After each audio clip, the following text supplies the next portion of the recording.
This happened 2 months ago in January of 2019. My parents went out to a party.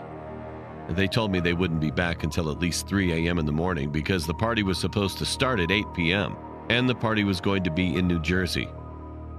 We live in Connecticut, so it takes a while to get there and back. They told me to watch my 10-year-old brother and expected me to be responsible because I'm 15 years old. When they left, we watched movies all night while eating a bunch of popcorn. It was around 11:30, and we just finished watching Infinity War. I told my brother to brush his teeth and go to bed. I stayed up later than him to watch the movie Logan. The movie ended, and it was around 2 in the morning. I was getting ready for bed when my brother came down the stairs. I asked him what he was still doing up, and he said the boogeyman was in his closet and wanted to touch him. I looked at him in confusion. My brother isn't the type of kid to pull pranks or joke around. He wanted me to check it out. I said fine and started saying he probably just heard a house noise. He said he heard a noise coming from his closet, and when he checked inside, the boogeyman was there and said he wanted to touch him.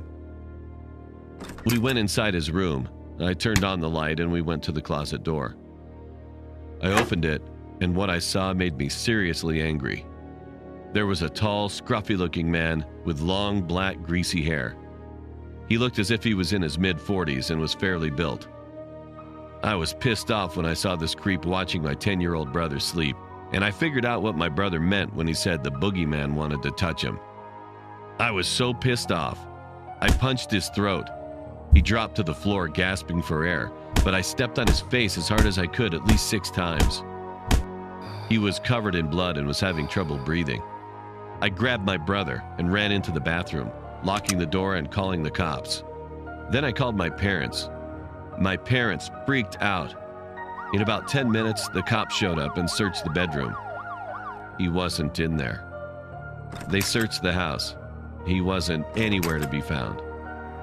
I gave them a good description of his appearance, and an officer even stayed at our house until sunrise. A week later, I was informed that the same guy was caught and arrested for raping an 11-year-old boy and murdering his parents. It turns out he had raped multiple children before and even murdered some of them and their parents. He was 47 years old and received a death sentence. If my brother never came downstairs to tell me what happened, then I fear the worst could have happened to him. And I'm extremely thankful that didn't happen.